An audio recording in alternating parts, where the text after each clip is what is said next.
Namaskar. Understanding the concept of self. While Arjun was lamenting, Lord Krishna was quite calm. In fact, he was smiling. Why do you think he felt at ease? The situation seemed grave, and at any moment, a war was to take over the battlefield. Well, that's because Lord Krishna had divine knowledge. He knew how to deal with the situation at hand. You might be thinking of a time, if not war, but when you have come across a situation and everything seems to be going against you. Nothing is going the way you planned. But worry not. These situations spring up to test you, to make sure you haven't become too lazy with everything working out in your favor. So when things are not going right, maybe it's time to take a detour. What say? Lord Krishna expressed to Arjun that he does have valid reasons to feel guilty, but not at the cost of his duty. That is sheer ignorance. He needed to be wise, and the wise never lament for the dead or alive. Now let's try and understand this concept of a soul. Lord Krishna says that what we call the self, as in ourself, is actually the soul. And this soul is eternal. Eternal means lasting forever. Our material body is only a kind of a house for this soul. Lord Krishna says that our soul and our body are not actually connected in any obvious way. When we die, it's only our body that experiences this death. Our soul remains intact and moves on. Think of it as wearing new clothes and getting rid of the old ones. Lord Krishna says that our conscience resides in the soul. So does that mean our body has no consciousness? That doesn't sound right, does it? Our body does possess consciousness. The soul's consciousness resides throughout the body. In our material body lies our soul. This soul is imperishable. It lives on forever. No one can destroy or measure this soul. Our spirit is thus everlasting. Lord Krishna also speaks of the concept of reincarnation. Do you know what it means? It means that when one dies, their soul leaves the body and takes birth in another body.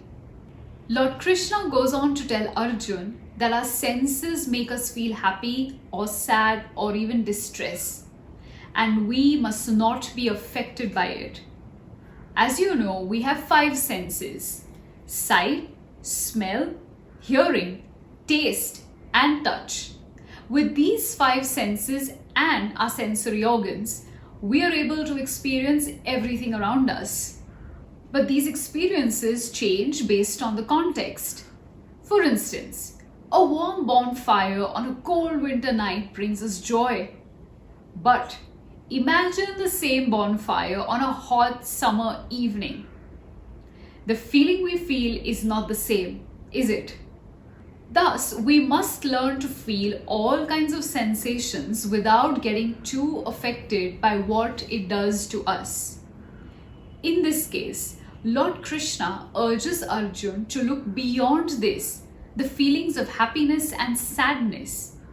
He is asking Arjun to elevate himself, reach an enlightened level.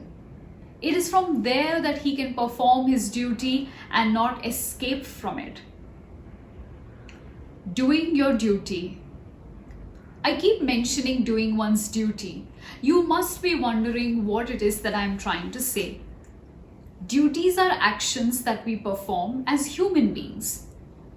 For instance, as a student of your school, your duty is to learn from your teachers. A soldier's duty is to protect our borders. A doctor's duty is to find the best possible treatment for a patient. Let's elaborate some more. There are certain duties one must perform as a person.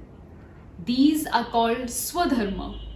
On these lines, Lord Krishna points out to Arjun that by occupation he was a warrior. His duty was therefore to fight for protecting righteousness. This was Arjun's Swadharma. Indirectly, he is encouraging Arjun to take action. What Lord Krishna wants Arjun to realize within his consciousness is how imperative it is for him to perform his duty. Giving up on one's duty will have its consequences. Abandoning his duties is a troubling move. This might even lead to Arjun committing a sin. What happens if Arjun decides to flee from the war? The opposing party might question him, right? They might say things like, Arjun, you're a coward. Arjun, we scared you off, didn't we?